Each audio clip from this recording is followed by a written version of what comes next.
আসসালামু আলাইকুম। সবাইকে রমজানের অনেক অনেক শুভেচ্ছা জানিয়ে শুরু করছি আজকের নিউজ।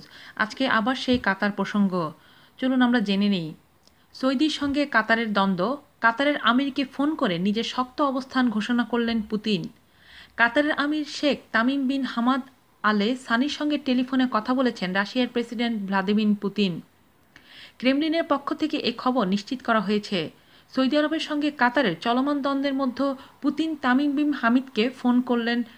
টেলিফোনের সংলাপে পুতিন রাজনৈতিক ও কূটনৈতিক উপায়ে সমস্যা সমাধানের পক্ষে তার শক্ত অবস্থান ঘোষণা করেন। এই সময় দুই নেতা দ্বিপাক্ষিক সম্পর্ক নিয়েও কথা বলেন। এছাড়া গত এপ্রিল মাসে অনুষ্ঠিত কাতার ও রাশিয়ার আন্তঃসরকার কমিশনের বৈঠকের ফলাফল নিয়ে দুই নেতা গভীর সন্তোষ প্রকাশ করেন। উল্লেখ্য, সন্ত্রাসী সংগঠনগুলোকে প্রশ্রয় দেয় এবং সৌদি আরবের শত্রু দেশ ইরানকে সমর্থন দেওয়ার অভিযোগে এনে সোমবার কাতারের সঙ্গে সব ধরনের সম্পর্ক ছিন্ন করেছে সৌদি আরব, বাহরাইন, সংযুক্ত আরব আমিরাত ও মিশর। তবে কাতার এসব অভিযোগ নাকচ করে দিয়েছে। সোমবার কাতারের সাথে সম্পর্ক ছেদের ঘোষণা দেয় সৌদি আরব, মিশর, সংযুক্ত আরব আমিরাত ও বাহরাইন। কাতারের বিরুদ্ধে 4টি দেশ অভিযোগ করে আসছিল কাতার সন্ত্রাসে প্রণোদনা দেয়। সর্বশেষ এই ঘটনাটি মধ্যপ্রাচ্যের জন্য সবচেয়ে বড় ধাক্কা লাগার মতো ঘটনা হিসেবে দেখা দিয়েছে। সম্পর্ক ছেদের ঘোষণার পর থেকেই এক পক্ষ অন্য পক্ষের বিরুদ্ধে নানা ঘোষণা দিয়ে আসছিলেন।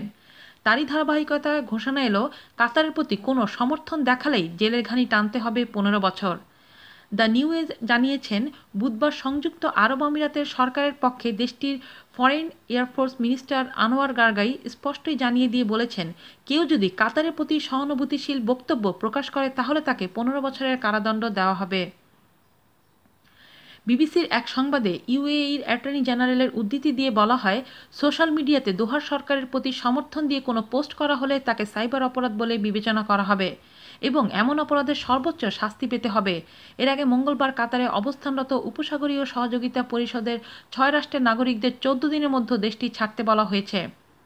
একই সাথে ওই দেশগুলোতে অবস্থানরত কাতারিদের এসব দেশ ছেড়ে যেতে বলা হয়েছে।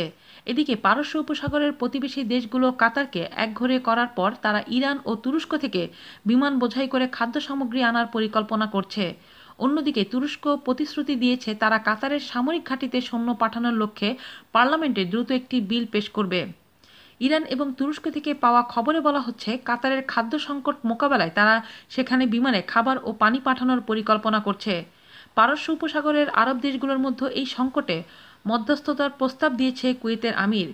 সংযুক্ত আরব আমিরাতের পররাষ্ট্রমন্ত্রী আনোয়ার গার্গাস এই অভিযোগ অস্বীকার করেছেন যে তারা কয়েকটি উপসাগরীয় দেশের সঙ্গে মিলে কাতারের রাষ্ট্র ক্ষমতায় রদবদল ঘটাতে চাইছেন।